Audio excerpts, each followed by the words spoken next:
నువ్వు చెప్పు.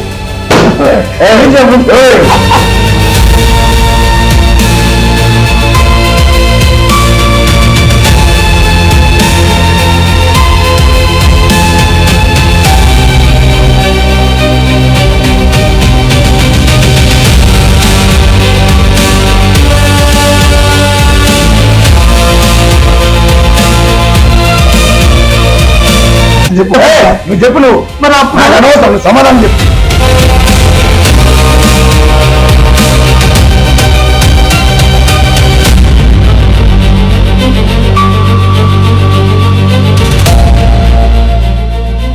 నేను ఎమ్మెల్యే గురించి నేను మాట్లాడను. ఓకే, నాకు అవసరం లేదు. ఆయన మీరు చెప్పే కొండయ్య గారు మిమ్మల్ని సంతోషం.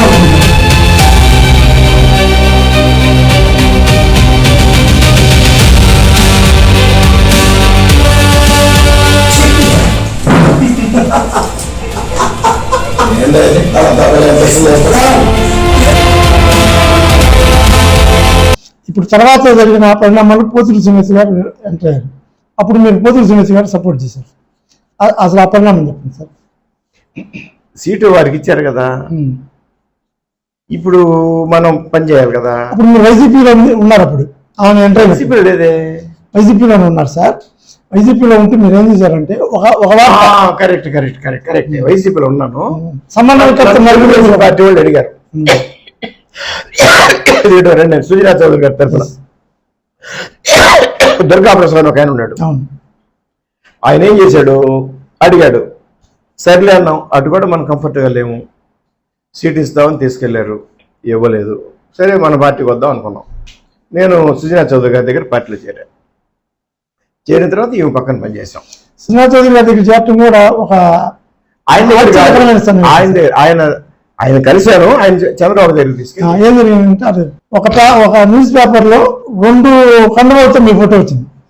ఉదయాన్నే 28వ వార్డులో మసనరాజుకి వైసీపీలకు ఆహ్వానిస్తూ ఫోటో, మధ్యాహ్నానికి మీరు సుజనా చౌదరి పక్కన వైసీపీ టీడీపీ కండ వేసిన ఫోటో. నేను అనేది అంత హఠాత్ పరిణామంగా టీడీపీలోకి అనేం కాదు. అడిగారు, చౌదరి గారు ఇక్కడే ఉన్నారు పాండురంగపురంలో, కలవండి అన్నారు, వెళ్ళాను. అప్పుడు మీరు సీటు గురించి మాట్లాడారా లేకపోతే సీట్లు గిట్లేవు. ఓకే, గడ్డి ఎందుకు గుడ్డు పెట్టుకో, అట్లా అని చచ్చిపోద్ది అది. నేను అట్లా అని చచ్చిపోతా, కానీ ఇది నా జీవితంలో లేదు. ఓకే, చంద్రబాబు గారి దగ్గర నుంచుంటా పోయి. ఓకే, ఆ టైంలో ఎందుకు పోయింది దానికేగా, అంతేగా పోయింది దేనికోసం, అయ్యా నాకు సీట్ ఇవ్వండి కదా, అంతేనా, ఇంకేమైనా ఉందా? అంతేగా. అందరూ వచ్చి అడుగుకుంటా ఉంటారు, నేను మెదకొని ఉంటా, ఆయన సైకి చేస్తాడు వెళ్ళిపోని. ఆ తర్వాత పోతుల శ్రీనివాస్ గారితో మీకు డైరెక్ట్ గా బహిరంగ సభ పూర్వంగా తగాదా అంత గొడవపడిన సందర్భం తర్వాత కదా బాబా గారు ఎమ్మెల్యే కూడా. మీకు అంత కోపం ఎందుకు వచ్చింది? కోపం లేదు పాపం. అంటే అక్కడ ఏం జరుగుతుందంటే, సురేష్ గారు, పోతుల సురేష్ గారు వెళ్ళి గవర్నమెంట్ ఆఫీసుల్లో బాలినేని శ్రీనివాసరెడ్డి పెట్టాడు వీళ్ళకి. ఓకే, బలరాం గారిని చేర్చుకున్నట్టు చేర్చుకొని అప్పుడు చేరారుగా, చేర్చుకుని ఆయన చాలా ఇబ్బందులు పెట్టారు. ఆ క్రమంలో సురేష్ గారికి చెప్పారంట, ఈసారి సీటు మీదేనని. ఓకే, ఒక రకంగా వాడు ఎవరైతే వాదన కూడా జరిగింది, గట్టి వాదన చేశాడు సురేష్ గారు, సీట్ మాది మీరేందన్నట్టుగా. దాన్ని ఏదో చిన్నగా గొడవ లేకుండా సజమరిగించాం. సో ఇది చెబుతున్నాడు, ఇది ఇట్లా ఈసారి సీటు మాదేని మాకు బాగాలేని చెప్పాడు చెబుతున్నాడు. సరే, ఇప్పుడు దానివల్ల మనం దెబ్బతింటామే కానీ పార్టీ అంతేగా బాగుపడింది కదా. సరే, ఒక మీటింగ్లో సాల్మన్ సెంటర్లో అదేదో ఏంది జన్మభూమి అట్లాంటి అంతేనా. అయితే ఏం చేసాము, బలరాం కృష్ణమూర్తి గారు ఈసారి మళ్ళా పోటీ చేస్తాడు అన్న. ఓకే, నేనే కావాలని అన్నా. వివాదం నేనే పెట్టా. ఆమె బాధపడింది, నువ్వెవరు చెప్పడానికి, ఈసారి సీటు గురించి ఇప్పుడు ఏం చెబుతావు అని అన్నారు. సరే, అది నా అభిప్రాయం అండి, మీ అభిప్రాయం మీరు చెప్పుకోవచ్చు అని నేను అన్నా. ఓకే, అన్న తర్వాత కొంచెం డిస్టర్బెన్స్. అయితే మమ్మల్ని పోలీసులు తీసుకెళ్ళి అక్కడ పక్కన కూర్చోబెట్టాడు నన్ను. పెట్టి సాయంత్రం ఎస్పీ గారు చెప్పారు, మీరు సాయంత్రం జరిగేదని మీరు రావడానికి లేదన్నాడు సిఐ. ఓకే అన్న. ఇంటికి వెళ్ళాం. ఇంటికి వెళ్ళిన తర్వాత మళ్ళా హైయర్ అప్స్ మాట్లాడుకున్నారు. సునీత్ గారికి ఏదో చెప్పారు, ఆడు వద్దని చెప్పాము, మళ్ళా పిలుద్దాము నువ్వు కానీ అన్నారు. అంటేను సరే వెళ్ళాం. వెళ్ళి వేదిక మీద ఉన్నాం. నేను మళ్ళా అన్నా, నేను కావాలనే అన్నా. ఏమన్నానంటే, ఇక్కడ పలానా మీ నాయకుడిని తట్టుకోవడం మాకు కష్టమవుతుంది, బలరాం గారు ఉండాల్సిందేను, ఇంకొకసారి ఆయన ఉంటే కానీ ఇదంతా దారికి రాదన్నా. ఓకేనా? ఇక మేడం అందుకుంది. మేడం అందుకొని అసలు వీడుగా చెప్పడానికి అధిష్టానంగా తేల్చేది అని ఆమె ఆర్గ్యుమెంట్. మీరు రెచ్చగొట్టినట్టుగా చెప్పారు. రెచ్చగొట్టేం కాదు, అంటే ఈ డిస్టర్బెన్స్ ముఠాలు గందరగోళం అవ్వట్లేదంటే పని జరగాలి కదా. అయితే అప్పుడు ఒకటి సార్, మీరు ఆ పబ్లిక్ గా అలాంటి స్టేట్మెంట్ ఇవ్వడంలో మిమ్మల్ని హీరోగా చూసిన ఒక తరం, బలరాం గారితో మీరు వివేదన చూసి మీ పక్షాన్ని ఇచ్చిన ఒక వర్గం, ఏంది మా నాయకుడు ఇట్లా బలరాం గారికి దాసం అయిపోయాడనే ఫీలింగ్ అప్పట్లో వినపడింది సార్. దానికి వాళ్ళకి ఏం చెప్తారు సార్? ఇప్పుడు మాట చెప్తుంటావా, ఇప్పుడు నీ వయసు ఎంత? సుమారుగా 49. ఇంకా హుషారులో ఉండవు అనుకో. నీకు అమ్మాయి ఉందనుకో, పెళ్లి చేసావు, అల్లుడు వచ్చాడు, అల్లుడు తేప మీ అమ్మాయిని ఏదో అంటాడు, మిమ్మల్ని పట్టింది అల్లుడికి అలవాటు కదా, ఏదో అంటున్నాడు. సరే బాగానే ఉంది, పెద్దోడు అయ్యావు, 70-75 వచ్చినాయి, ఏం చేస్తావు? అల్లుడితో కలిసి పని చేస్తావా, ఎదురుతో తప్పుడు పట్టి తేల్చుకుంటానంటావా? పని చేసి సర్దుకోబొమ్మని. ఎందుకు నేడు దాకా ఎగిరితే? అర్థమైంది. నీకు అర్థమైందా? సో నేను అనేది ఏంది, నువ్వు ఏ పాత్రలో ఉంటావో ఆ పాత్రను బట్టి మాట్లాడతావు. కానీ నేను ఎమ్మెల్యేగా ఉంటేనో పార్టీ ఇన్ఛార్జిగా ఉంటేనో దాని యొక్క అవసరాన్ని బట్టి మనం మాట్లాడతాం. లేనప్పుడు అంతేగా మళ్ళీ అదే మాట్లాడతామా? నువ్వు చెప్పు. మాట్లాడంగా పోయిన దాంట్లో బయలు దగ్గర వేషం ఇచ్చారు నీకు, ఈ దాంట్లో రాముడు వేషం ఇచ్చారు, నువ్వు రాముడు దాంట్లో మాయల్ బకీర్ది డైలాగ్ చెబుతావా? చెప్పలేంగా. సో మన సందర్భానుసారంగా మన పాత్ర మారుతుంది అంటున్నాను నేను. ఇది కరెక్ట్. బలరాం గారు సీట్ ఇచ్చారు, చంద్రబాబు గారు చేయమన్నారు, మనం చేయాలి. ఈ కాన్సెప్ట్ లో ఒకటి కంటిన్యూ అవుతుంది. అదేం గ్రహిస్తే, మీరు 2 తరములు ఎమ్మెల్యే అయిన తర్వాత, రోజీ గారు మీ మీద గెలిచిన తర్వాత, ఆ తర్వాత నుంచి కృష్ణమోహన్ గారితో కలిసి మీరు ట్రయాంగిల్ పోటీ నిలబడ్డ దగ్గర నుంచి నిన్న ఎలక్షన్ దాకా మీరు ఎవరితో పనిచేసినా కృష్ణమోహన్ క్యాంటీన్గా పనిచేస్తూ వచ్చారు. కృష్ణమోహన్ గారిని మీరు ప్రత్యర్థిగా భావిస్తారా, శత్రువుగా భావిస్తారా? నువ్వు చెప్పు. మీరు విక్రమార్క సినిమాలో డైలాగ్ ఉంది, సినిమా కాదు ఏది, బేతాళ కథల్లో విక్రమార్కుడు ఏం చేస్తాడంటే, ఓకేనా, ఆ శవాన్ని చెట్టు మీద ఉంటే శవాన్ని వేసుకొని వెళ్తా ఉంటాడు, నడుస్తూ ఉంటాడు. అందుకే బేతాళుడు ఉండి అడుగుతుంటాడు, ఈయనకి ఒక కథ చెబుతాడు, ఏమని కథ చెప్పి దాని మీద ప్రశ్నలు అడుగుతాడు. విక్రమార్క, నేను అడిగిన ప్రశ్నకి నీకు తెలిసి కూడా సమాధానం చెప్పకపోతే నీ తల వేయవక్కలు, లేకపోతే తిరిగి చెట్టు ఎక్కింది. కరెక్ట్ గా చెప్పాను, మరి చెట్టు ఎక్కుతాడు మళ్ళా మొదలు. నువ్వు చెప్పు, ప్రత్యర్థి శత్రు తప్పుగా కాదు, నేను తప్పుగా శత్రువుగా చూడమంటావు, నాకు అనవసరం.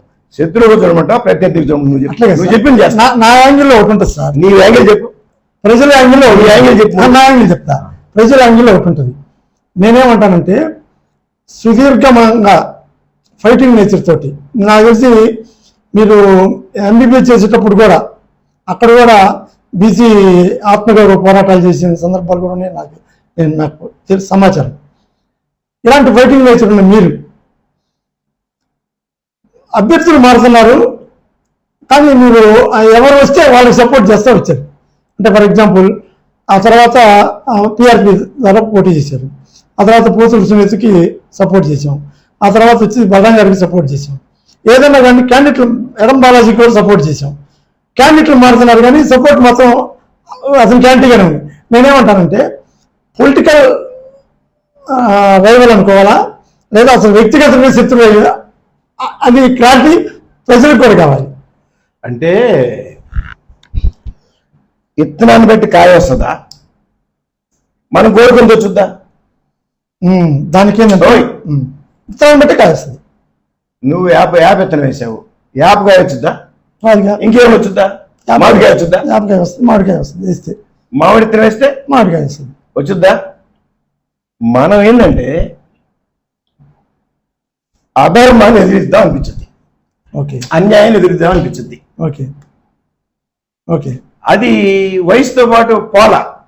ఓకే దుడుగుతనం తగ్గించుకున్నామేమో కానీ మంచివాడిని మంచివాడి పక్కన నిలబడదాం, వాడికైనా సహాయం చేద్దాం అనిపించింది. ఓకే అన్యాయం చేసేవాడు ఎంత బలవంతుడో అర్థం చేసుకునే శక్తి మనకు లేదు. ఓకే ఎదురు నిలబడతాం, నిలబడిగా ఉంటాడు, నేనెవడో నీకు అనవసరం, నువ్వు తప్పు చేస్తున్నావు ఓకే అంటాం, గొడవ అవుద్ది. ఓకే అంతే. ఆది నుంచి ఏదైనా చేసి నేను కొత్తగా ఏం చేశాను? అంతేగా ఆ? అంతే. అనేది ఇది మంచి మంచి అన్యాయం చేస్తున్నాడు కాబట్టి ఎదిరిస్తా నిలబడతా ఉన్నాం. అయితే నీకు ఇంకో భయం చెప్పాలి ఇందులో, నువ్వు తెలుసు అది. ఇప్పుడు అతనికి మనకి శత్రుత్వమా ఎస్ ప్రత్యర్థిత్వం అనేది అడిగావు కదా. అతను తెలివి కలవాడు, ఓకే మేము అమాయకులవి. తెలివి అనేది ఇట్టు ఉండం మేము, నీకు తెలుసు కదా. తెలివి కలవాళ్ళది ఇట్టు ఉండం, ఇంకో రకంగా ఉండేవాళ్ళం. మేము అమాయకులవి, అతను తెలివైనవాడు. అయితే అతని తెలివితేటల ద్వారా తను శాసనసభ్యుడు కావాలని కోరుకుంటున్నాడు, ఓకే కానీ ప్రజలు తిరస్కరిస్తున్నారు. నువ్వు అర్థం చేసుకో. ఓకే గెలిచినప్పుడు గెలిచాడు తికమక చేసి, తర్వాత జనం అవకాశం ఇట్లా. ఓకే అయితే అతను ఏం చేస్తున్నాడంటే, ముఖ్యంగా పోతుల సునీత గారి టైంలో ఆమె ఎమ్మెల్యే అవ్వాలి, వాళ్ళకి ఇదంతా కొత్త. ఓకే అప్పటికే వాళ్ళు ఏం చేశారు, మనం గెలుస్తాం అనే లెక్కలు ఉండి మనలాంటి వాళ్ళు దాంట్లో పాత్ర వహించనివ్వాల. ఓకే అప్పుడు ఎట్టొకట బయటపడ్డాడు, లేదా అప్పుడు పోవాల్సింది. ఓకే మనకు అప్పచేతి ఎలక్షన్ దాదాపుగా కష్టాల్లో ఉండేవాడు, అయిపోయింది. తర్వాత బలరాం గారు వచ్చారు. ఈ బలరాం కృష్ణమూర్తి గారికి ఈ పాలేటి రామారావుకి గిట్టదు, గెలుస్తాం. ఆయన ఇదిగో అదిగో జయంతిపేట, జగన్పేట, దామస్పేట, వైకుంఠపురం, విఠల్ నగరు, ఓకేనా, సాల్మన్ సెంటర్, ఈ పేర్లు తెలుసుకునే లోపల ఎలక్షన్ అయిపోద్ది, కొట్టేద్దాం అనుకున్నాడు. ఓకే సరే నేను చిన్నగా వెళ్ళి సార్ ఇది పద్ధతి, ఇప్పుడు జరుగుతున్న దానివల్ల మీకు అపకారం జరుగుద్ది అంటే నువ్వు చెప్పు చేస్తానన్నాడు. నేను ఇట్లా చేస్తే ఈ ఫలితం వస్తుందని చెప్పా, చెయ్యి అన్నాడు. నేను చెప్పిందే ఫలితం వస్తుంది, ఆయన నమ్మకం ఏర్పడుతుంది. పక్కన వాళ్ళు కొంతమంది తెలియని వాళ్ళు కన్ఫ్యూజ్ చేస్తున్నా ఆయన తెలిసినాడు కాబట్టి వ్యవహారం, ఆయన నిలబడ్డాడు. చివరి దాకా వెళ్ళాం. అట్లానే బలరాం గారు గెలిచారు ప్రతిపక్షంలో ఉండి, ఓకేనా. 11 సీట్ల 22 సీట్లు వస్తే ఒకటి ఆయన గెలిచాడు, ఓకేనా. వీళ్ళిద్దరు కలవరు అనుకున్నాము, కలిచారు. వీళ్ళిద్దరిని కలవకుండా ఎడ్ చేయాల ఓకే అనుకున్నాడు. మధ్యలో ఏ రాజకీయం చేశారో మనకు తెలియదు, కానీ మొత్తమే నేను పక్కకు వచ్చాను అనుకో, తప్పెవరిదైనా కానీ. తర్వాత చిన్నగా కొండయ్య గారి దగ్గర వాళ్ళ మనుషులను పెట్టి నువ్వు ఎవరు నేను నమ్ము, పాలేటి రామారావు నమ్మితే మాత్రం నువ్వు మునిగిపోతావు అని చెబుతున్నాడు వీళ్ళు పక్క నుండి కొండయ్య గారికి. నాకెందుకు తెలీదు, ఆయన ముందుగా ఆయన చెబుతాడు, నాకు అన్ని తెలుసు అంటాడు. ఆయన పద్ధతి ఏంటంటే సగం చెప్పనిచ్చి నాకు తెలిసి అంటాడు. సో ఏమైంది, నువ్వు కనుక అతను నమ్మావని నేను ముంచుతాడు. అది బలరాం కృష్ణ అటు చేశాడు, పద్మావతి గారిని ఎటు చేశాడు అని ఏదో చెప్పాల్సి చెబుతుంటారు కదా, నాకు అన్ని తెలుసు అని చెప్పి ఈయన వస్తున్నాడు. సరే ఎన్నికలు కాబట్టి అడగాలి కాబట్టి అడుగుతున్నారు, మనమేదో ఎట్టొకట కొంత చేసుకుంటూ వచ్చాము. ముందు ఎలక్షన్ అయిపోయింది, బయటపడ్డాడు. ఎవరి కంత్రి వీళ్ళు మోసం చేసి ఎట్టొకటి నేను గెలుద్దాం అనుకుంటే ముక్కోణంలో ఈ నా కొడుకు వచ్చి అడ్డం పెట్టి మళ్ళా గెలిపించాడు. అప్పుడు బలరాం టైంలో అడ్డు చేశాడు, ఇప్పుడు ఈయన టైంలో అడ్డు చేశాడు. ఏందా ఇదంతా అని చెప్పేసి ఆ బ్యాచ్ అక్కడే ఉన్నారు. ఇంకా ఆ బ్యాచ్ అక్కడే ఉన్నారు ఉండి గెలిచిన తర్వాత కూడా వాళ్ళకి వేరే పని ఉండదు. నువ్వు పాలేటి రామారావు తయారు చేస్తే చాలయ్యా, నేను నియోజకవర్గంలో హీరో అయిపోతావు అంటారు వాళ్ళు. నీకు అర్థమవుతుందా? చేసే రాజకీయం అనేది బలరాం గారి ఎలక్షన్ గెలిపించారు దగ్గరుండి, బాగుంది. మళ్ళీ ఆయనకి ఎందుకు ఆయన కట్ చేసి మళ్ళీ పక్క వెళ్ళాల్సి వచ్చింది సార్? నేను చెప్పే కదా నీకు, మనకు చిప్ ఫాల్ట్ చిప్ ఉంది అక్కడ. చిప్ అయిన ఒక సందర్భం ఒకటి ఉంటుందిగా, కారణం ఒక ఈ అదే నేను చెప్పేది. ఓకే, ఓకేనా? అక్కడ పద్మశాలి డాక్టర్ గారు ఒక ఆయన ఉన్నాడు, తిరువేదుల కృష్ణమూర్తి గారు అని, తిరువేదుల డాక్టర్, కమ్మ సంఘం ఆఫీస్ ఉంది అక్కడ. వాళ్ళందరూ ఏం చేస్తారు, మనల్ని అక్కడ ముందు వేసుకునేదను పైలట్ రామనం తిట్టే ముందు వేసుకోవడంతో ఈ తిట్టే బ్యాచ్ అంతా అడగబోతారు, వాళ్ళు మందు పంపిస్తుంటారు. ఆ డాక్టర్ ఏం చేశాడంటే, ఎవరో చెప్పారంట ఇతను పట్టుకుంటే నీ రూమ్ ఖాళీ చేస్తాను, వీళ్ళ అగ్రిమెంట్ లేదు, ఎందుకని ఖాళీ చేయించుకోలేని పరిస్థితి అంటే అక్కడ అంత బలమైన వాళ్ళు ఉన్నారు సార్ దాంట్లో. వీళ్ళ గురించి న్యూసెన్స్ చాలదా? డాక్టర్ అయిన పద్మశాలీలు ముసలాడు నాకు అగ్రిమెంట్ రాసి ఇచ్చాడు, నేను వెళ్తానన్నాను, బాగానే ఉంది. మేము వెళ్ళే టైం పోలీసుని పెట్టారు. అట్టయితే బలరాం గారితో నేను విభేదించాల్సి వస్తుంది. పోలీసు పక్క మేము 500 మంది ఉన్నాం, పక్క లాగా చేస్తే బలరాం గారి మీదకి వెళ్ళినట్టే వద్దనుకున్నా, ఇంకా అయిపోయింది. అంతే. నాకు ఎప్పుడైనా అవసరమైతే ఫోన్ చేసి ఎవరో నీళ్ళంటే సహకారం అందించాలనుకో, నేను ఫోన్ చేసి అడిగిన మాట సందర్భాలు ఉన్నాయి, వాళ్ళు ఆర్డర్ చేశారు, కానీ నేను ఉండదలుచుకోవాలి. ఇంకా అయిపోయింది. సరే, మళ్ళీ ఎన్నికలు వచ్చినాయి సార్. కరణ బలరాం గారు వాళ్ళ అబ్బాయి నిలబడ్డాడు, కృష్ణమోహన్ గారు నిలబడ్డాడు, కొండయ్య గారు నిలబడ్డాడు. కొండయ్య గారిని మీరు బాగా సపోర్ట్ చేశారు బిఫోర్ ఎలక్షన్ నుంచి. అటువంటి కొండయ్య గారిని గెలిపించి ఎదురు పక్క వచ్చి కొండయ్య గారిని ధర్నా చేసిన పరిస్థితి. ధర్నా ఇప్పుడు చేశాం, ఏదో ఒక హత్య కేసులో ఉందండి కాన్సెప్ట్. నేను కొండయ్య గారిని అడిగాను, సార్ పల్లెటి రామారావు గారు మీరు కలిసి ఎలక్షన్ చేశారు కదా సార్, ఆయనకి మీకు ఎక్కడ వైరం వచ్చిందని అడిగితే నాకు ఇంతవరకు గుర్తులేదండి, తెలియట్లేదు, నాకు అది అర్థం కాలేదండి, మీరు చెప్పండి. ఇప్పుడు ఇందులో కొండయ్య గారికి సపోర్ట్ చేయాల్సినటువంటి పరిస్థితి ఎందుకు తీసుకున్నారు? మీ కమ్యూనిటీ అవటం వల్ల. గెలిచిన తర్వాత ఏ కారణం చేత వెంటనే బయటకు వచ్చారు? నేను ఆయన దగ్గరికి పోయింది లేదు, ఓకే, బయటకు వచ్చింది లేదు. నేను ఆయన దగ్గరికి పోయింది లేదు, బయటకు వచ్చింది లేదు. ఎన్నికల్లో పనిచేశా. ఓకే, ఆయన మాకు తెలుసు అని చెప్పి ఆయన చేసుకుంటున్నాడు. ఓకే, ఎక్కడ గ్యాప్లో ఉండేదో మనకు కొంచెం తెలిసిన వాళ్ళం కాబట్టి, ఇందా చెప్పాలి, ఆపరేషన్ చేసేప్పుడు మాకు అర్థం కాదు తీసుకుంటామని, మనకి ఇక్కడ గ్యాప్ ఉందనుకుంటే మనం ఏదో కొంత ట్రై చేసాం. అంతేగాని ఆయనతో పాటు కారులో తిరగటం, ఆయనతో పాటు బండి ఎక్కటం ఇవన్నీ నేనేం చేయాల. నా చేత అయింది ఏదో చేశాను, అంతేగాని మరి వెనకొచ్చింది ఏమన్నా, అసలు వెళ్తే వెనకొచ్చింది అన్నా. ఓకే, నేను ఎన్నికల్లో పనిచేశాను, మా ఇంటి దగ్గర నుంచి వెళ్ళి ఎన్నికల్లో పనిచేశాను, మళ్ళీ మా ఇంటి దగ్గరికి వచ్చి ఉన్నా. ఓకే, ఇప్పుడు అట్లా ఉంటున్నా. ఈ వెనకొచ్చేది ఏంటి? మరి వైరం వచ్చింది అనేటువంటి వార్తలు ఎందుకు వచ్చింది? కొండయ్య గారు ఎమ్మెల్యేతో విభేదపడితే మనకేమైనా ప్రయోజనం ఉందా? మన ఇద్దరు స్నేహితులమే, నేను అడిగే చెప్పు. మరి ఎందుకు వెళ్తాను నేను? ఏ లాభం ఆశించి విభేదపడతాను? అంటే తప్పుకోబాక నువ్వు. ఓకే, ఆయనతో విభేదపడ్డాం, ఎందుకు విభేదపడతాం? మనకేం లాభం ఉందా? ఇంకే పడదాం. ఏం లాభం వచ్చింది ఎమ్మెల్యేతో విభేదపడితే? మరి ఈ బాతులు జీవన్ అబ్బాయి యాక్సిడెంట్లో చనిపోతే అది హత్య ఇన్సిడెంట్, దాని వెనకాల కొండయ్య గారికి సంబంధం ఉన్నట్టుగా మీరు ధర్నా చేసినట్టుగా మరి వచ్చినటువంటి దీనికి కదా మీ సమాధానం కదా? ఆ శ్రీనివాసరావు అనే అతను చనిపోయాడు. ఆ ముందు రోజు, ఆ నైట్ అనమాట, ఆ చచ్చిపోయిన రోజు నైట్ తెలీదు, ఇతను ఇంట్లోంచి వెళ్ళిపోయాడు అరౌండ్ 9:30. ఓకే, వెళ్ళిపోయాడు. వాళ్ళ అమ్మాయికి తలనొప్పి, ఫీవర్, ఎక్కువ తలనొప్పి వస్తేను వేరే డాక్టర్ తీసుకెళ్ళారు అని పెట్టారు. అక్కడి నుంచి వాళ్ళు ఏం చేశారంటే తగ్గట్లేదని మన దగ్గర తీసుకొచ్చారు. అతను చనిపోయినప్పుడు వాళ్ళు ఇక్కడ ఉన్నారు. ఓకేనా? అయితే తెలియదుగా ఎవరికి, నాకు నోటి దాకా వచ్చింది సీనియర్ అని. ఇప్పుడు వస్తాడు అతను. ఆ రోజు రాలా, వాళ్ళ బంధువులు, వాళ్ళ వైఫ్ కానీ వాళ్ళ వియ్యంకుడు, అమ్మాయి భర్త, వాళ్ళు వచ్చారు. అయిపోయింది నైట్ ట్రీట్మెంట్. పొద్దున్నే నేను బయట కూర్చోన్నా, ఫంక్షన్ చూసేది అక్కడ కూర్చొని ఉంటాను. వాళ్ళ అక్కాయి హడావిడిగా ఇతను వియ్యంకుడు కడుగు కుదిరిచ్చారు ఆ అమ్మాయిని.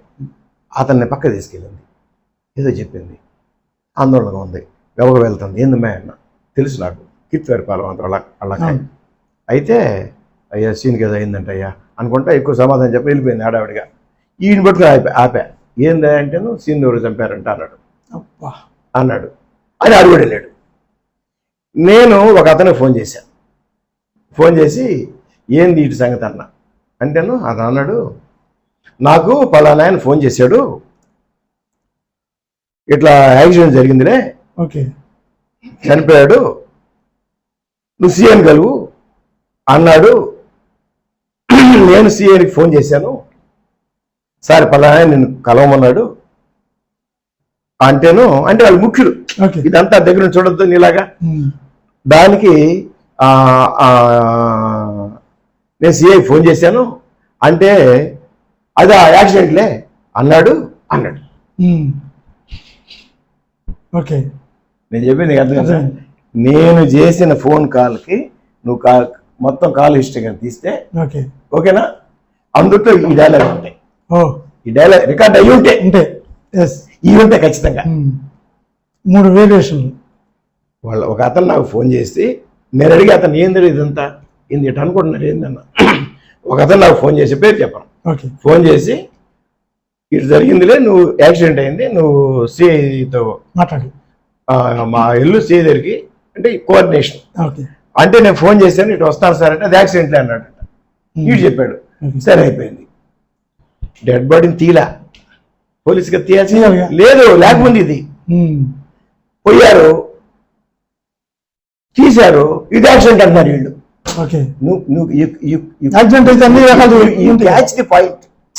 చెప్తాను నీకు అర్థమయ్యేట్టుగా. అంటే వాళ్ళ గాయాలను చూసి ఏది ఇక్కడ పెద్ద గాయం ఉంది, ఇక్కడ గొడ్డలుగా ఎన్ని చూసి వాళ్ళు వచ్చారు కుటుంబ సభ్యులు వచ్చేసి ఈ ఆడవాళ్ళు మగవాళ్ళు మొత్తం 100 మంది చేరారంట. నేను నాకు అప్పుడే ఆపరేషన్ చేసి ఉంది, అందుకని మనం ఆడ పోయి ఉండగలమో లేదో అని నేను వెళ్ళాల.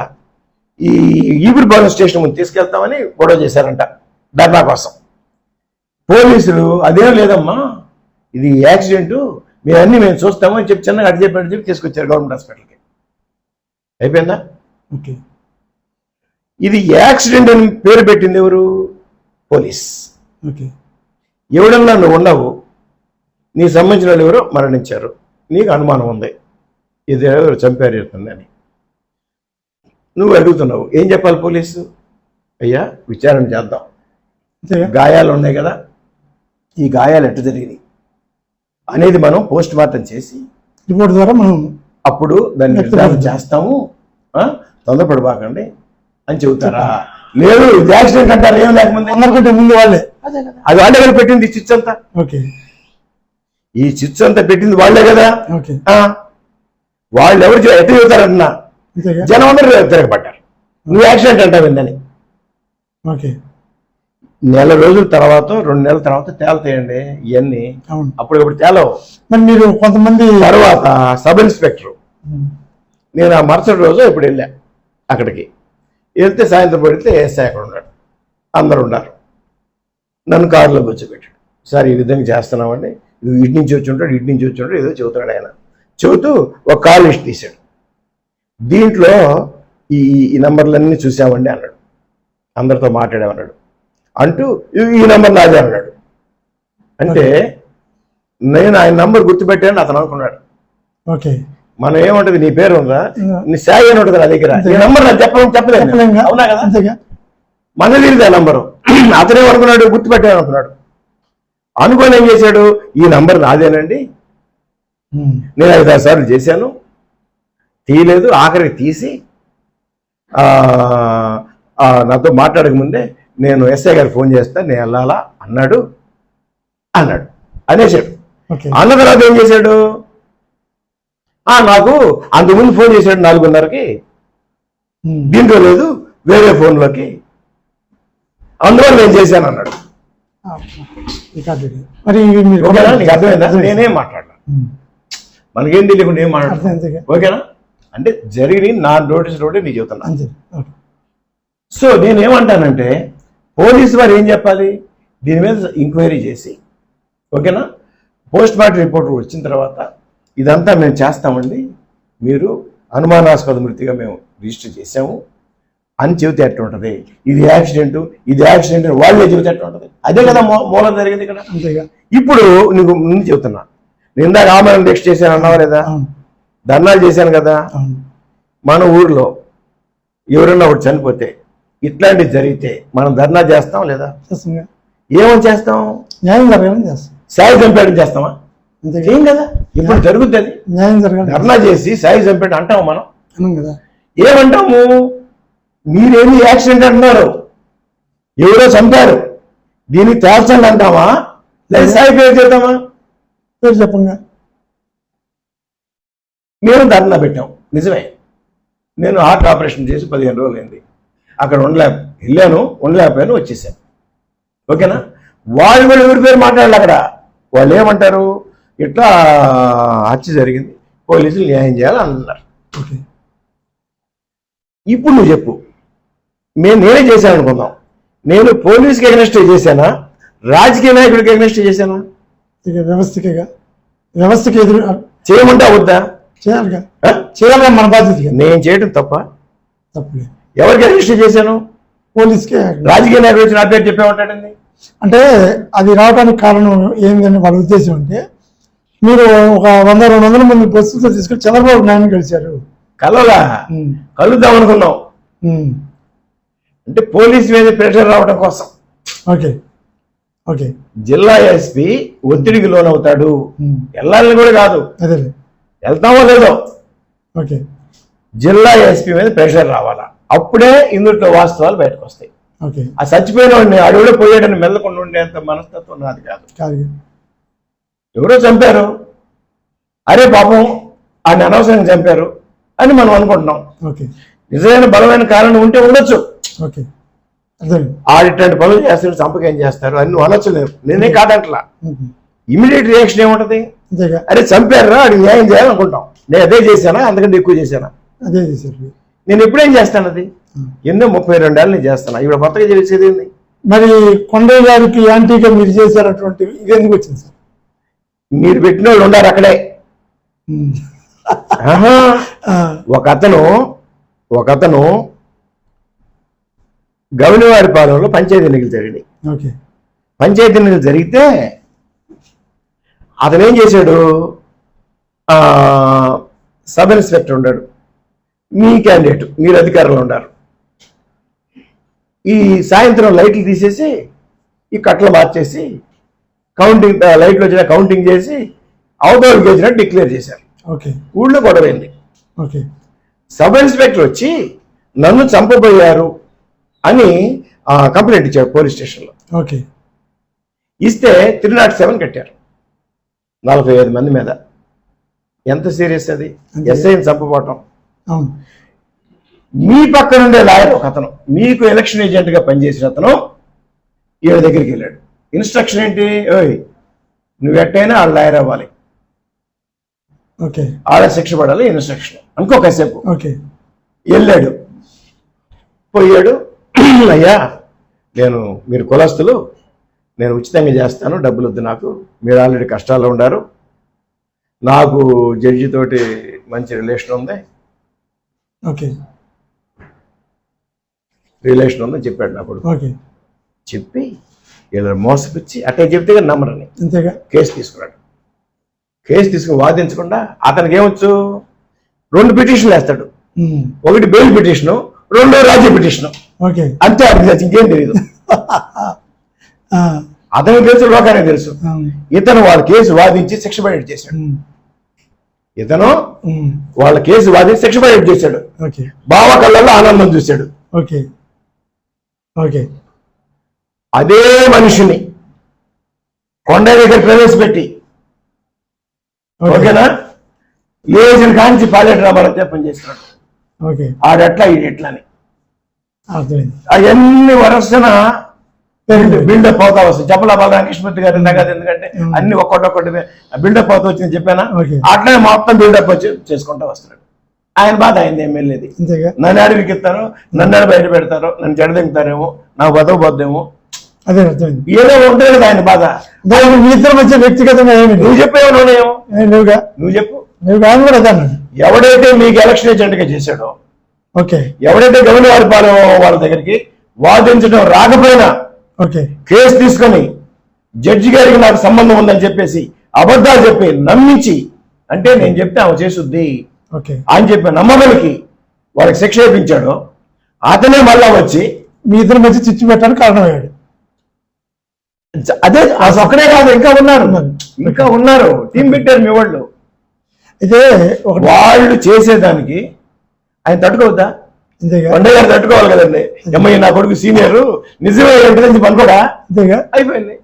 ఇప్పుడు ఈ ములాయం సింగ్ యాదవ్ బొమ్మ విషయం దగ్గర పాలెటి రామారావు గారు నన్ను ఇబ్బంది పెట్టే ప్రయత్నం చేశాడు అని చెప్పి ఎమ్మెల్యే గారు అన్నారు సార్. దాని ఇందాక చెప్పాను నేను, సమాధానం తెలిసి కూడా చెప్పకపోతే నీ తల వెయ్యి ఒక్కలు. అంటే నాకు తెలియటం మాటేను, నేను అడుగు చెప్తాను నీకు, నువ్వు సమాధానం చెప్పు. ఓకే నాకు ఇందులో ఏం చెప్పాకు, నువ్వు అడిగింది అర్థమైంది నాకు. సమాధానం తెలిసి కూడా చెప్పకపోతే నీ తల వెయ్యి ఒక్కలు చెప్పడా పెడతాడు. అంతేగా, అదే అనుకో కాసేపు. ఓకే అనుకున్నా కానీ నువ్వు చెప్పని సమాధానం చెప్పద్దు. అట్లాగే గవర్నమెంట్ ఏదండి? తెలుగుదేశం పార్టీ, అప్పుడు వైసీపీ గవర్నమెంట్. ముఖ్యమంత్రి ఎవరండి? జగన్మోహన్ రెడ్డి గారు. చంద్రబాబు గారిని అరెస్ట్ చేసి లోపలేసే రోజులు, ఓకే అవునా కదా? అంతేగా, పచ్చి గడ్డేస్తే భగ్గుమనే రోజులు. ఒప్పుకుంటావా? తెలుగుదేశం పార్టీ కాదు. అంతేగా. ఎమ్మెల్యే ఎవరండి? గారు లోకరు ఎవరు? కరణం బలరాం గారు. ఒప్పుకుంటావా? అంతవరకు మున్సిపల్ చైర్మన్ ఎవరండి? జంజన శ్రీనివాసరావు. కౌన్సిల్ వాళ్ళదే కదా. వైఎస్ఆర్ నేనే పార్టీలో ఉన్నానండి, వైఎస్ఆర్ కదా. మద్దతుగా ఉన్నారు. మేము ములాయం సింగ్ పెడదామని బలరాం గారిని అడిగాం. ఓకే, ఆయన కౌన్సిల్ వారికి చెప్పి తీర్మానం చేపించారు. ఓకే, మేము ఏదో ఏర్పాటు చేసుకుంటున్నాం. కొండయ్య గారు ఎవరు? Telugu Desam party incharge. భవిష్యత్తులో కుదిరితే ఎమ్మెల్యే అవుతాడు. ఇప్పుడు అయ్యాడుగా. ఓకే, ఒప్పుకుంటావా? అంతేగా. మా తెలుగుదేశం మా జాతీయ నాయకుడు మా పాలెటి రామారావు, మా యాదవ్ నన్ను గెలవలేదంటే మేమైనా ఊర్లో ఉండాలని పోవన్నా? అంతేగా. Telugu Desam party would be MLA ఇంకొచ్చి ఆ పార్టీ దాంట్లో పెడితే ఆ విగ్రహం అవుద్దంటండి. శంకుస్థాపనది. ఓకే, కట్టెత్తారా? అంతేగా. అది కూడా తెలీదా? నా కొడుకులు చెప్పారని పక్కన ఉన్న నా కొడుకులు, నువ్వు మాట్లాడితే నేనే సమాధానం చెప్పాలా? అంతేగా. ఆడు ఏం పిటిషన్ అని 2 పిటిషన్ చెప్పాను. ఒకటేమో ఏదో అదే బెయిల్ పిటిషన్, రెండేమో రాజీ పిటిషన్. అడిగి అంతకు తిప్పి రాదు. నువ్వు కనుక్కోపోయి కొండయ్య గారిని వాళ్ళు చెప్పిన మాటలని నువ్వు నన్ను ఎటు చేసి ఎటు చేస్తాను? మన ఇద్దరు ఫ్రెండ్స్ పూర్వాశ్రమంలో. ఇప్పుడు నువ్వు పార్టీ వేరు, నా పార్టీ వేరు. నేను ములాయం సింగ్ విగ్రహం పెడతానికి వైఎస్ఆర్ కాంగ్రెస్ పార్టీ వారి యొక్క సహకారం తీసుకొని మేము పెట్టుకుంటున్నాం. నిన్ను పిలిస్తే ఏమైనా ఉందా? నువ్వు రావాలని కోరుకోవచ్చా? లేదుగా. మరి ఇప్పుడు ఎలక్షన్ టైంలో గవినవారిపాలెంలో ఎమ్మెల్యే తెలుగుదేశం పార్టీ అప్పుడు అభ్యర్థి కొండయ్య గారి మీద దాడి జరిగింది సార్. దాడి చేసిన దాంట్లో గవిని శ్రీనివాసరావు పాత్ర ఉందనేది ఆయన బహిరంగంగా చెప్పాడు. గవిని శ్రీనివాసరావు గారు పాలెటి రామారావు ఉంచినట్టు కదా, మరి అట్లా దాడి జరిగినప్పుడు ఆయన మమ్మల్ని ఎందుకు చేయలేదనే దానికి సమాధానం తెలిసి కూడా చెప్పకపోతే నీ తల వెయ్యి ఒక్కలు అవుతాయి. మళ్ళీ చెబుతున్నా. ఓకే, కొండయ్య గారి ఏ పార్టీ చెప్పు, చెప్పండి. కొండయ్య గారి ఏ పార్టీ? తెలుగుదేశం పార్టీ. నాదే పార్టీ. కొండయ్య గారు మద్దతుగా ఉన్నారు అప్పుడు. ఏ పార్టీ అన్నా? తెలుగుదేశం పార్టీ. తెలుగుదేశం పార్టీ. నేను తెలుగుదేశం, కొండయ్య గారు తెలుగుదేశం. గౌరీ శ్రీనివాసరావు ఏ పార్టీ? వైసీపీలో ఉన్నాడు. మరి నేను కరుణ వెంకటేష్ బాబు గారు వాడాలనుకుంటున్నానా గెలవాలనుకుంటున్నానా? ఓడిపోవాలనుకుంటారు కదా. మరి గౌన్ సింగ్ నా పక్కన ఎట్టుకున్నాడు. నా పక్కన ఉండి చాలా మందిని తెలుగుదేశంలో తీసుకొచ్చాను. ఓకే, బోయిన్ కేశవులు, బుర్ర చిన్న వెంకటేశ్వరులు, వల్లేళ్ళ అబ్బాయి వల్ల వెంకటేశ్వర కొడుకులు, ఈ తర్వాత జంగిల్ రామారావు, పాపాయపాలెం గౌన్ పోతురాజు వాళ్ళు, పులి వెంకటేశ్వర్లు, వీళ్ళందరూ చాలా మందిని నేను తెలుగుదేశంలో తీసుకొచ్చా. Okay, okay. బలరాం గారికి ఎగనిస్ట్గా. ఓకే, అవునా? ఇప్పుడు గౌన్ శ్రీనివాసరావు వచ్చాడా? ఆయన వైఎస్ఆర్ లో ఉన్నాడు. ఒప్పుకుంటావా? అంతేగా. నేనెట్లా కొట్టిస్తానన్నా? నన్ను కొండయ్య గారు ఫోన్ చేశారు నాకు. డాక్టర్ గారు ఇటు అక్కడ దెబ్బకొట్టి వెంకట సుబ్బయ్య అబ్బాయిని కొడుతున్నారు, నేను వెళ్తానన్నాడు. నువ్వు వెళ్ళబాక. ఓకే, అక్కడికి వెళ్ళి మనం చేయలేవు. అక్కడ 2 వర్గాలు వాళ్ళు కొట్టుకుంటే సరిపోయింది, కానీ మనం పోతే పనికిరాం. నువ్వు వెళ్ళబాకన్నా అంటేను సరే పిల్లకాయలు పంపిస్తానన్నాడు. అంటేను పిల్లకాయలు చేస్తే పర్లేదులే అన్నా. అయిపోయింది. మళ్ళా నక్కల కొండ అతను కొడుతున్నారు, నేను వెళ్ళాలా అన్నాడు. ఓకే. వెళ్ళబాకన్నా, కాదు వెళ్ళాలన్నాడు. నేను చెప్పాను, విరుగుడు నువ్వు పోలీస్ స్టేషన్కి వెళ్ళు, వివాదాలకు వెళ్ళబాకు. ఓకే. పోలీస్ స్టేషన్ పోలీసులు చెప్పు, పోలీసులు వెళ్తారు. నువ్వు మీడియాను తిరుగు, ఈ రకంగా తెలుగుదేశం పార్టీ కార్యకర్తలు కొడుతున్నారు అదే చెప్పు, స్టేట్ మీడియాలోకి వచ్చింది, పోలీసు కూడా రియాక్ట్ అవుతారు. నువ్వు అంతవరకే పరిమితం, గ్రామాల్లోకి వెళ్ళబాకని చెప్పాను. ఆయన వెళ్ళాడు, నేను చెప్పాను లేదు, అడుగు వెళ్ళాడు. అక్కడ వివాదం జరిగింది. మనం ఏం చేద్దాం? కొండయ్య గారిని కొట్టండి అనేంత హీనస్థితికి దిగజారడా పాలిటర్ రామారావు? నువ్వు చెప్పు, తెలిసి కూడా సమాధానం చెప్పేవో తల మీద అవుద్ది. నేను ఎవరైనా చిన్నపిల్లడా ఇప్పుడు కొట్టమన్నా? మరి కొండయ్య గారి కొట్టడం ఎందుకంటే నాకేం వచ్చింది మరి? సరే, ఇప్పుడు ఒకటి సార్, కొండయ్య గారి ఆలోచన మేరకు మీకు కొండయ్య గారికి ఎటువంటి వివాదం లేకుండా మంచిగా ఉన్న సందర్భంలో మధ్యలో కొంతమంది రేపు చిచ్చే ఇదంతా అంటారు.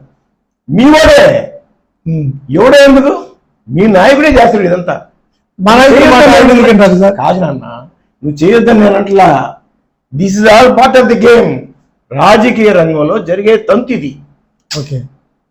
రాజకీయ రంగంలో జరిగే తంతు ఇది. ఓకే. పేర్లు చెప్పమంటావా? మీ వాళ్ళందరూ ఎవరు ఆయన చుట్టూ కూర్చున్నారో చెప్పండి సార్. మొన్న వైఎస్ఆర్ వాళ్ళు వెంకటేష్ బాబు అన్నాడని కొండయ్య గారు ఏదో మాట్లాడారు, వాళ్ళు విమర్శించుకోవాల్సి వచ్చింది. ఎవరు మాట్లాడారయ్యా? ఎవరు మాట్లాడారు? మొత్తం మీ బ్యాచే. అదే ఎవరు చెప్పండి సార్, పేరు చెప్పండి. కోటిదాస్ అయిపోతే ఎవరికి వేసాడు ఓటు? అంతేగా. శీలం శ్యామ్ ఎవరికి వేసాడు? ఆయన లేడు దాంట్లో. ఓకే. సల్లూరు సత్యానంద ఎవరికి వేసాడు ఓటు? ఓకే. మీ టౌన్ ప్రెసిడెంట్, ఇప్పుడు మా తెలుగుదేశం టౌన్ ప్రెసిడెంట్ మీ ఓటుకి ఏజెంట్ గా కూర్చోలా? అవునా? నాగేంద్రమణి మాట్లాడింది, ఎవరికి వేసింది ఓటు? వించాల సాంబశివరావు ఎవరికి వేసాడు ఓటు? వాళ్ళ వించాల సాంబశివరావు మీ అంచుడే. అరే అరే ఏ పార్టీ అంటే మై అంచుడు పార్టీ. ఓకే. ఎవరికి కొండే ఓటేశారా? మరి వాళ్ళందరూ కూర్చొని మాట్లాడుతుంటే ఏం మాట్లాడుంటే నువ్వు అడగడం నెప్పించావా? ప్రశ్నలో నెప్పించావా అని చెప్పటం క్లారిటీ. నీ పక్కన ఎలక్షన్ లో బూతుల దగ్గర నిలబడి తన్నులు తిని బాధలు పడ్డ వాళ్ళందరూ ఏరి వాళ్ళ. ఓకే. వాళ్ళందరూ లేకుండా వీళ్ళందరినీ పెట్టుకుంటారు. ఏం చెబుతారు? ఆ పాలేరు ఎట్లా మేము అదే కాదు చెప్పేది. అక్కడికి వెళ్ళిందే దానికోసం. చెప్పింది నీకు అర్థమైందా? వాళ్ళు వెళ్ళిందే దానికోసం. నువ్వు దాంట్లో ట్రాప్ అయ్యి పాలేరు రావాలంటే నేనేం మాట్లాడాలా? నీకు అర్థమైందా? పాలేరు రామారావు మోసపడు, ఎదిరిస్తాడు, భయపడ్డావు. నేను యుద్ధ రంగంలో మరణిస్తా. ఇంకో స్టేట్మెంట్ రాసి పెట్టుకో. నేను యుద్ధ రంగంలో మరణించడం నాకు ఇష్టం. ధర్మం పక్కన ఉండి అధర్మంతో పోరాడేటప్పుడు నేను మరణించాలా, నా కోరిక అది. హార్ట్ అటాక్ తోటో ప్రమాదంలో, కారు ప్రమాదంలోనో, పాము కాటుతో మరణిస్తే నాకు తృప్తి ఉండదు. ధర్మవంతుడి పక్క నుండి, ధర్మం పక్క నుండి అధర్మాన్ని పోరాడేటప్పుడు నేను మరణించాలా. ఓకే, మంచి మాట చెప్పారు సార్. ఇప్పుడు కరణం బలరాం గారుతో 5 ఏళ్ళ పరిపాలనతో ఆయనతో జర్నీ చేశారు. ఆ పరిపాలన మీద మీ అభిప్రాయం చెప్పండి. వైఎస్ఆర్ కాంగ్రెస్ పార్టీ లోకల్ బలరాం గారిని తీసుకోండి.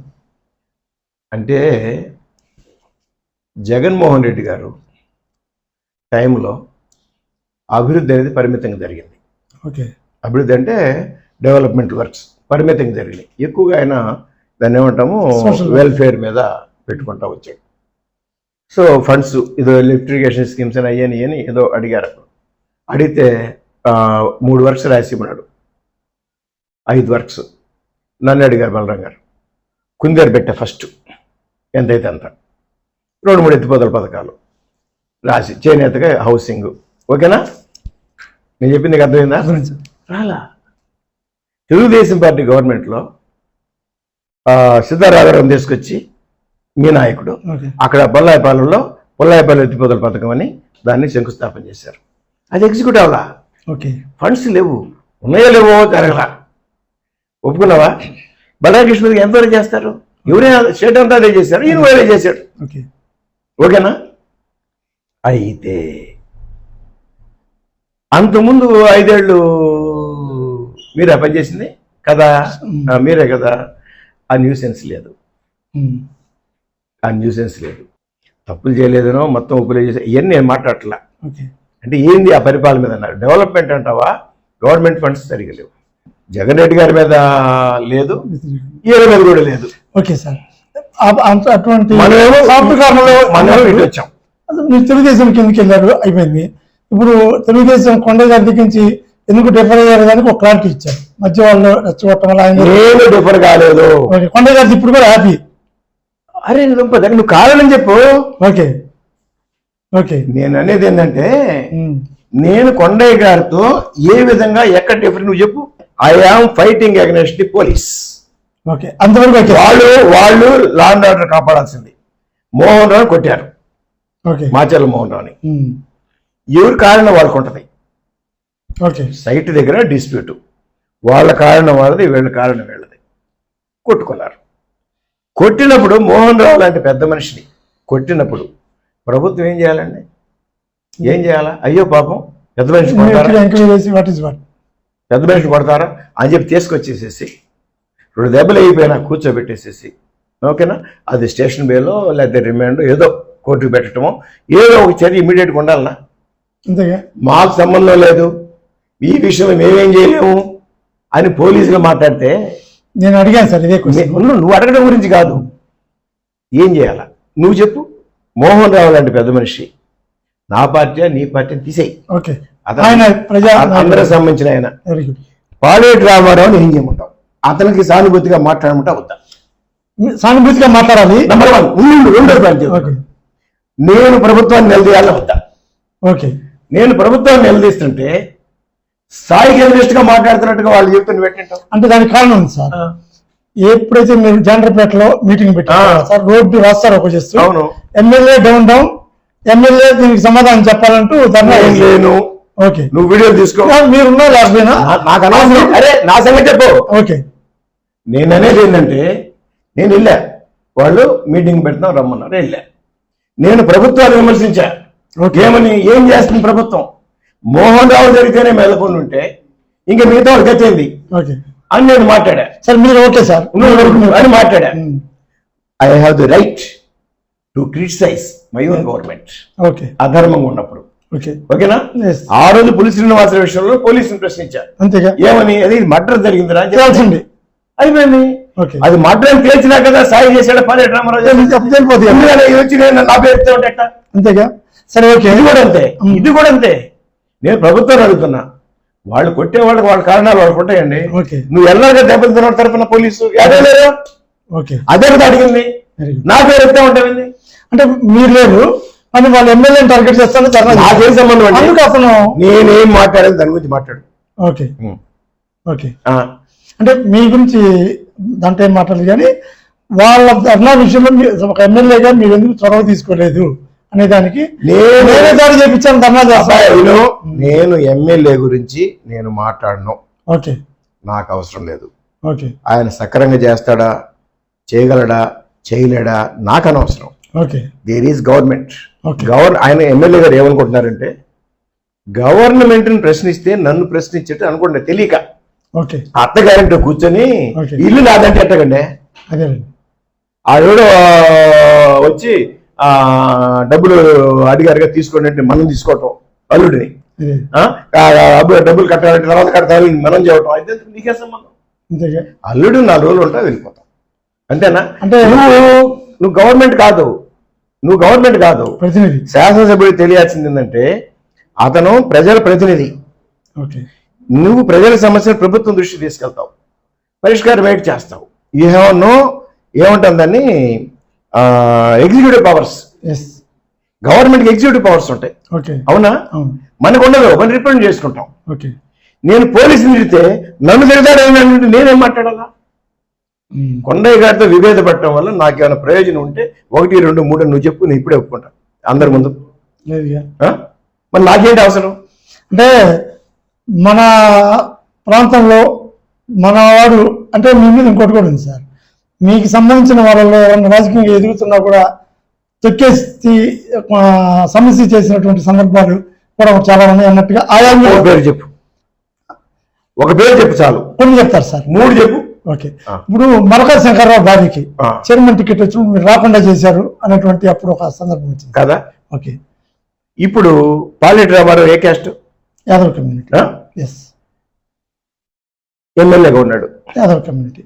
అప్పుడు ఓకే. ఉండు పాలేటి రామారావు యాదవేగా ఓకే ఏ క్యాస్ట్కి వాళ్ళు చేయడంలో అంతేగా అదర్ కమ్యూనిటీ తెలిసి కూడా అదర్ సమాధానం చెప్ప తల వేయి ఒక్కలు చెప్పు ఆ ఈక్వేషన్ చెప్పండి నువ్వు చెప్పు నువ్వు మరి నాకు అనవసరం సరే నువ్వు అడిగావు నువ్వు చెప్పు సరే సార్ మీరు అక్కడ అనవసరం నువ్వు సమాధానం చెప్పు ఓకే ఉండవు అదర్ కమ్యూనిటీ ఎవరికి చెప్పాలి నేను ఎవరికి ఇవ్వాలా అదర్ కమ్యూనిటీకి ఇవ్వాలి మరి నువ్వు తొక్కేసాను అంటావండి అప్పుడు మీరు వాళ్ళని అప్లై చేసేదాకా రాకుండా ముందే కంట్రోల్ చేయాల్సింది ఎవరిని మీ సామాజిక వర్గ అభ్యర్థులు నేను అభ్యర్థులు మనం ఉన్నాము సాయి నలుగురికి ఆశ ఉంది నలుగురు వెళ్ళాము టికెట్ కావాలని ఎవరిని ఆపుతాం అంటున్నా ఓకే మనకేం హక్కు ఉన్నాయి ఓకే చంద్రబాబు గారు ఎవరికి ఇస్తాడు మనం ఎవరికి చెప్పాం ఓకే ఓకేనా నేను చంద్రబాబు గారినే చెప్పమన్నా ఓకే అప్పుడు అడిగారు నాకు తెలియదండి మీరే చెప్పు నాకు తెలియదు నువ్వే చెప్పు నువ్వే గెలిపించాలి ఓకే అంటే క్రిస్టియన్స్కి ఇద్దామండి పద్మశాలీలు క్రిస్టియన్స్ ఇద్దరు కలిస్తే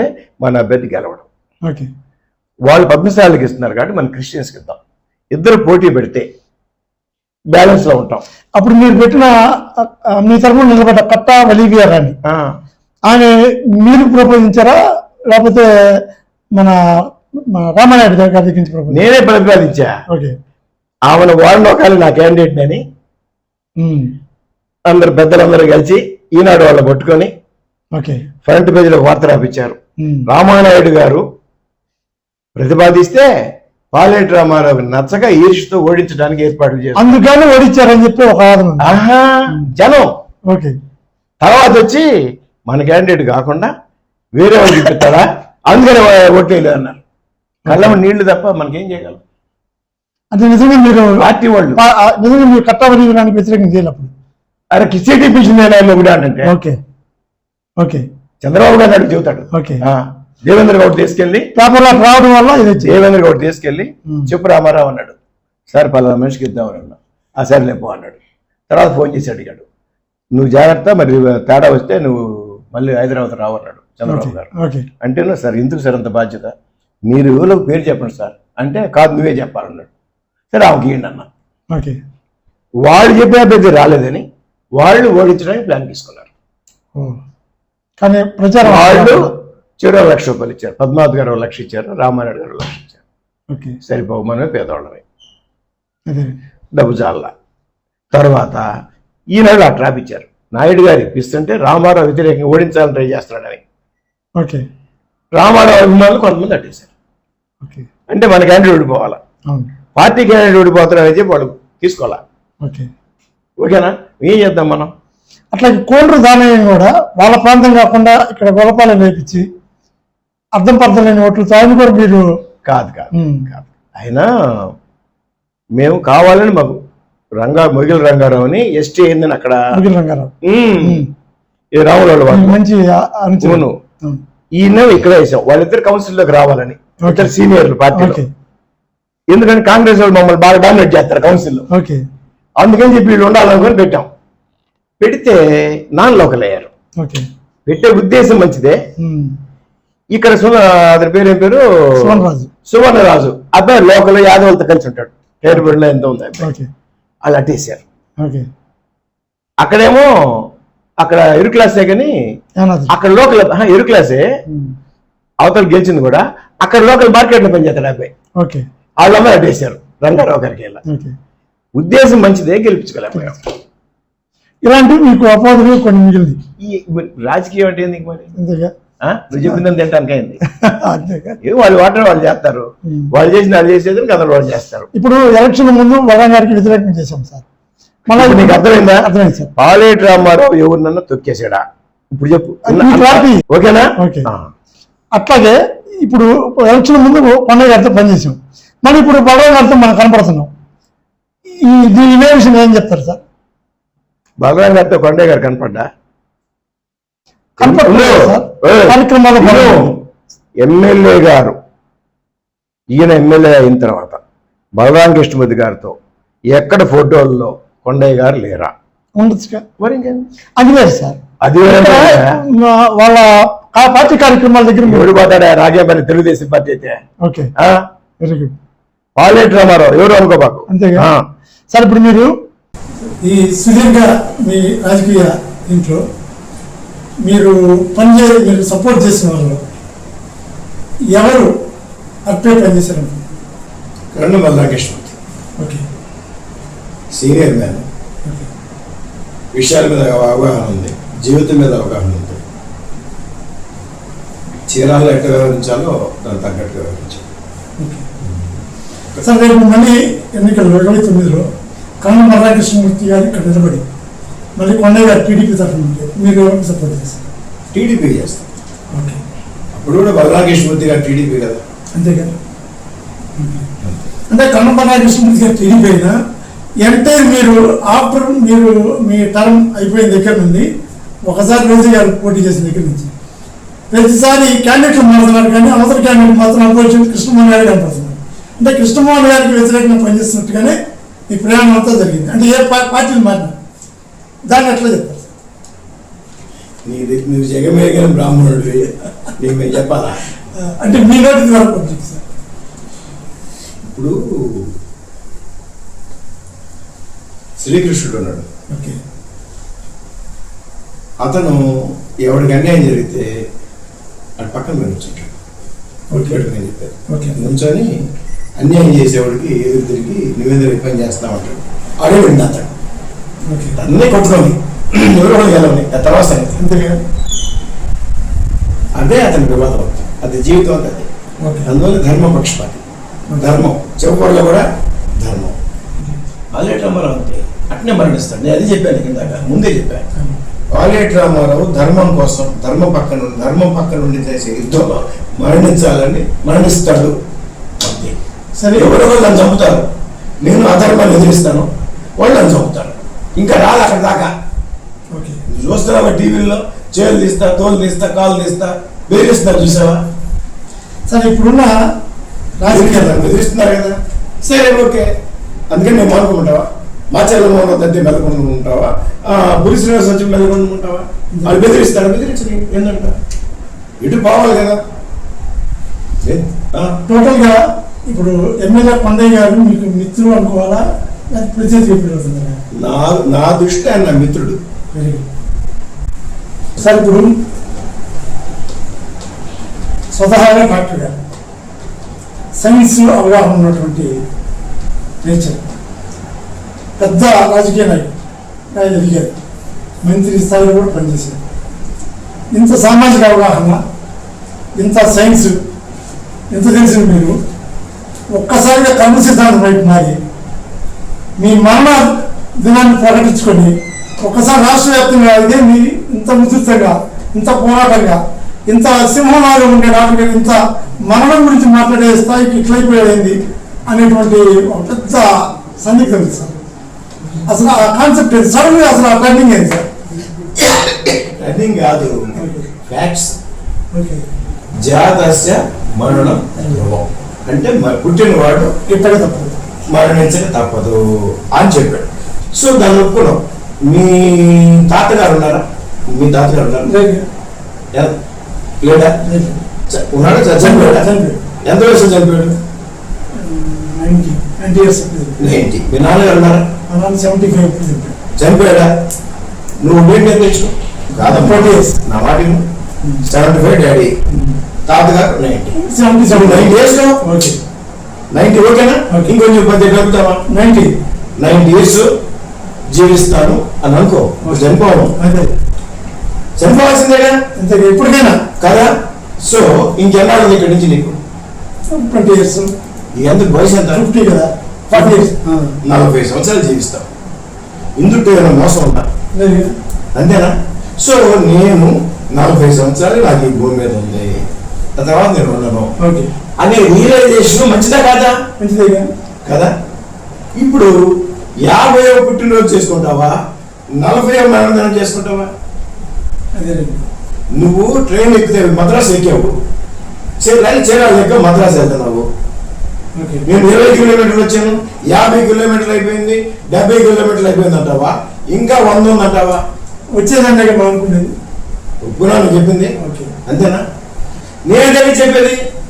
అంటే ఇందులో కరెక్ట్గా 12 సంవత్సరాలు ఆయన కోట్ చేశారు. నేను 75 సంవత్సరాలు ఉన్నావు ఇందాక. నేను నాన్నగారు 75 సంవత్సరాలు చనిపోయాడు నువ్వు, నేను 75 వేసుకున్నాను. ఉరామరిక అంతే, ఖచ్చితంగా అప్పుడే చచ్చిపోతాను జీవితం. వేసుకోవడం వల్ల కలిగే ప్రయోజనం ఏంటంటే, నేను ఇప్పుడు 63 సంవత్సరాల వరకు ఆ మాట అనుకుంది. ఇంకా ఎన్నాళ్ళు ఉంది? 12వ మరణ దినం చేసుకుంటుంది. 4 అదనం ఉండొచ్చు. It is my realisation. ఏంది? గ్రహించుకోవడం, అర్థం చేసుకోవడం జీవితాన్ని. సో 12 సంవత్సరాలు ఉంటారు, 12వ మరణ దినం.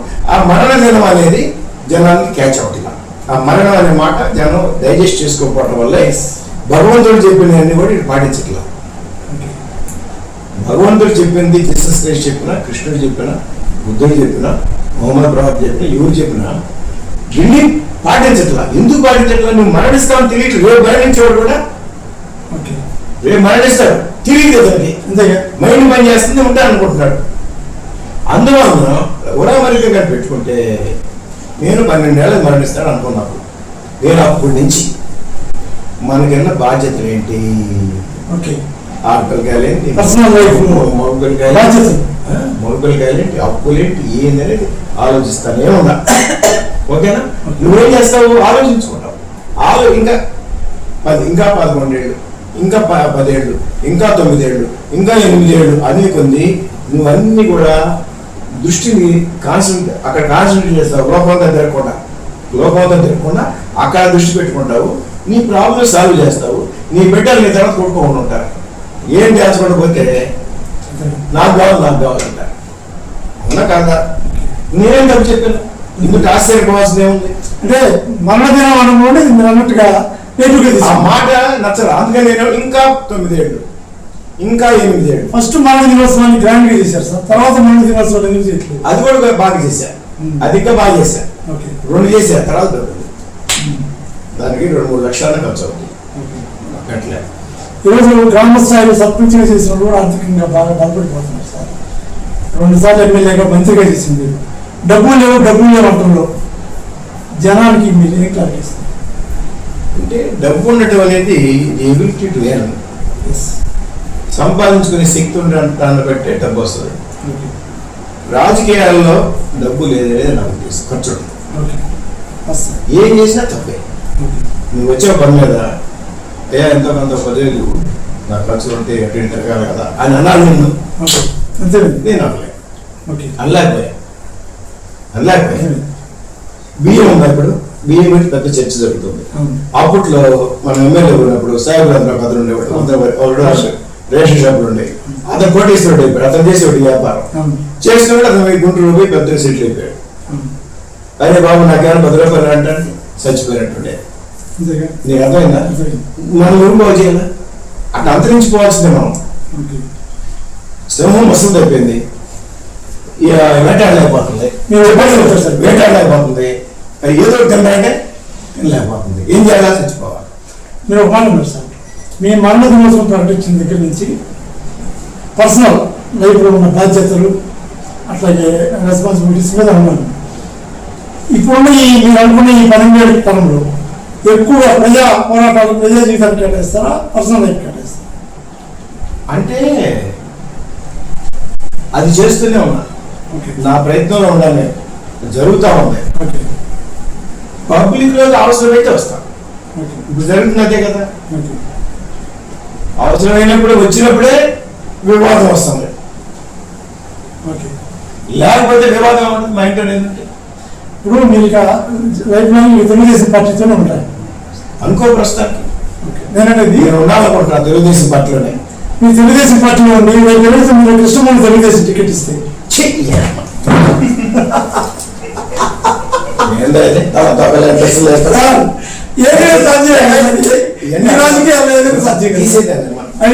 రాజకీయం వద్దు. Okay, very good. అర్థమైంది సార్. సరే, ఇప్పుడు మీ రాబోయే మీ జీవితంలో ఎక్కువ ప్రయారిటీ దేనికి ఇచ్చుకుంటూ గడుపుదాం? ఎక్కువ ప్రయారిటీ దేనితో మీరు గడుపుదాం? ఇది కూడా రాబోయే 12 సంవత్సరాలు ఏమన్నదు. 12 లేదు, ఇప్పుడు 63 ఏళ్ళు, ఇప్పుడు 67, 4 పోయింది. ఓకే సరే 8 వేలు ఇప్పుడు అది 5, 3, 8 ఏళ్ళు. 8 వేల కాలంలో దేనికి ఎక్కువగా మీరు ప్రయాణిస్తూ మీ జీవితాన్ని గడపాలి అంటే నువ్వు బయటకు వచ్చి చేయాలంటే నీకు ఓర్పు ఉండదు. అంతేగా నెంబర్ 1. నీ ఆరోగ్యం సహకరించదు. 90 ఏళ్ళకు కూడా బ్రహ్మాండంగా ఉండొచ్చు. నాకు లేదు అవకాశం. నాకు డయాబెటీస్ ఉంది. చిన్నవాడిని అయ్యండి, పెద్ద పనులు పెట్టుకోవడం వల్ల షుగర్ కంట్రోల్ కాలేదు. డబ్బులు లేకపోవడం వల్ల అదొక ప్రెషర్. ఇవన్నీ చాలా బాగా బయట శత్రుత్వాలు ఇవన్నీ ఉన్నాయి కదా. వీటన్నిటితో ఏంటంటే నా ఆరోగ్యం బాగా సార్ మీ బయటకు వచ్చి చేయాలంటే 4 సార్లు ఆలోచించాలి. లాగుతుంటే వస్తున్నాం. చూస్తున్నావు కదా, ఇప్పుడు ఆయన చెప్పింది అర్థమైంది కదా. నన్ను లాగుతున్నారు బయటికి, నేను రావట్లా. అంతేగా ఈ మీ సుదీర్ఘ రాజకీయ జీవితంలో నీకు అత్యంత బాధ కలిగించిన అంశం ఏది, అత్యంత సంతృప్తి కలిగించిన సందర్భం ఏది? పాలిటిక్స్ లో రావడమే బాధ కలిగించే విషయం. ఓకే ఎప్పుడు తెలిసింది సార్ ఈ విషయం?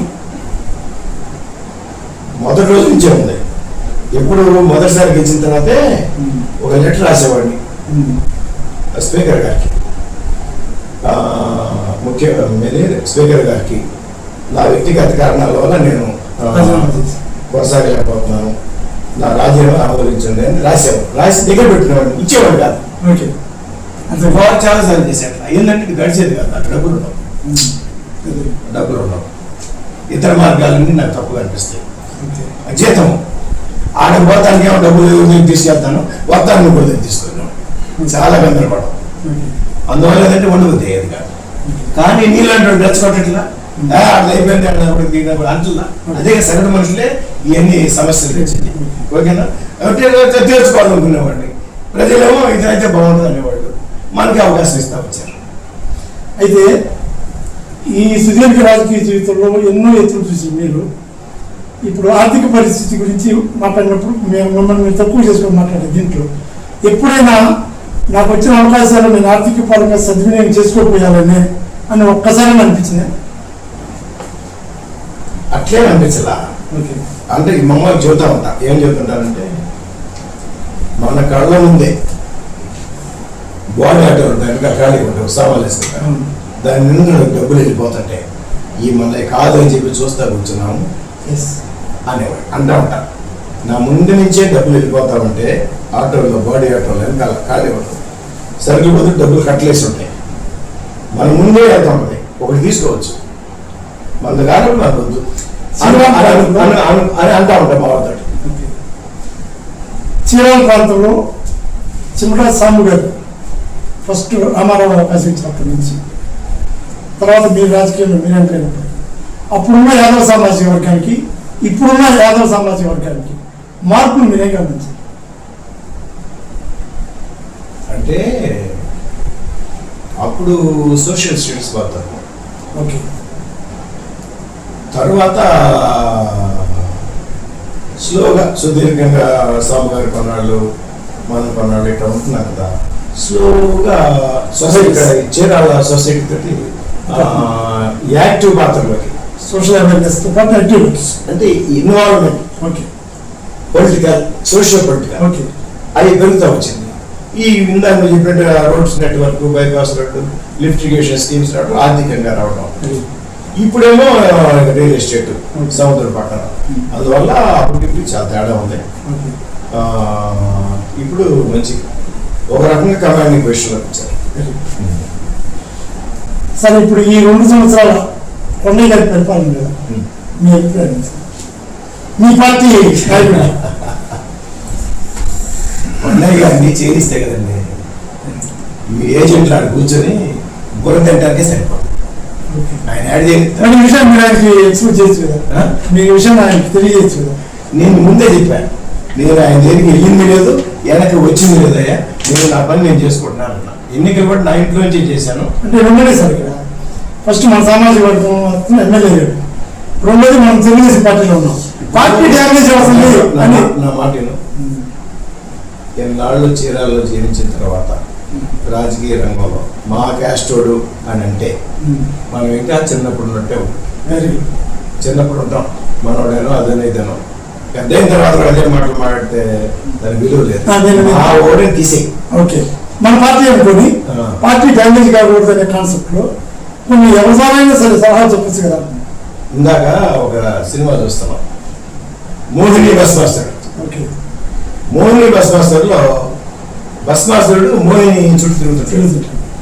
వాళ్ళ నాన్నగారు గురువు గారు, తర్వాత ఆయన భార్య ఇద్దరు వచ్చారు. వచ్చి బెదరాడుతున్నారు. ఆమె ప్రాధాన్యపడుతుంది, నేను సేవ చేసుకుని నేను ఎక్కడో పక్కన ఉంటాను అంటున్నాడు. అదనేమో ఆ విష్ణు ఆ రూపంలో నేను చేస్తున్నాడు, నువ్వేంది ఈ రకంగా చేస్తున్నావు, ఎంత నీకేమైనా అయితే మేమందరం ఏం కావాలని చెబుతుంటాడు. వాళ్ళందరినీ నీకేం తెలుసు అని చెప్పి ఆధార పోతాడు, ఆడోపి చేయబట్టిపోతాడు, ఆడిపడిపోతాడు. ఆఖరికి భార్య దగ్గరికి వచ్చింది, మామూలుగా వచ్చింది, ఊరికి అంటాడు. ఆమె భస్మైపోయింది, భార్య భస్మైపోయింది. తండ్రి గురువు గుర్తున్నట్టు ఆయన పారిపోయాడు. నేను చెప్పేది అర్థమవుతుంది. నేనేం చెప్తా, నా రెత్తువే చేయబెడతాను, నేను అడిగి పరిగెడతాను తప్పించుకోండి. ఎప్పుడు పెడతా గణేశ సెంటర్లో ఏం మాట్లాడాడు మా కొండన్న, మా మిత్రుడే ఏం మాట్లాడాడు, తాడు తీస్తే కానీ ఎవరు రాడో మొత్తానికి. నేనైతే నాకు కూడా తగిలింది అనుకుంటున్నా. ఓకేనా, ఆ ప్రెస్ మీట్ పెట్టాడు, దాంట్లో రిటర్న్ లేదు అన్నాడు. ఓకేనా, ఏం బెదిరిస్తాడు. ఏం చేయాలా, తప్పిన తిరుగుతాడు, ఏడాది చేపెడతాడు. భస్మాసురుడికి శివుడు అందించాడు, శివుడిని ఎత్తి మీద పెడతాడు, పరిగెట్టాడు. అప్పుడు విష్ణు వచ్చి వేరే చెప్పింది, మోహిని గారి వేషం వేసి ఆయన కన్ఫ్యూజ్ చేసింది. అవునా, అప్పుడు దాన్ని మేము తప్పుగా తిరగాల లేదా? మనం చెప్తే నేను అటు తిరుగుతున్నా తప్పించుకొని, ఎక్కడ వేసేస్తాడు అని బహిరంగంగానే థ్రెట్ చేస్తున్నాడు కదా. మా సంగతి తెలుసో తెలియదో వేసేస్తామన్నాడు, అర్థం అది. సరే బాబు కానీ ఆ టైం వచ్చినప్పుడు తప్పుద్ది అయింది. గుండెపోటుతో మరణించే ఒకటి, కారు ప్రమాదంలో మరణిస్తే ఒకటి, పాము కాటుతో మరణిస్తే ఒకటి, నువ్వు చంపితే మరణించేది ఒకటి కాదు కదా. మరణం ఏదైనా ఒకటి.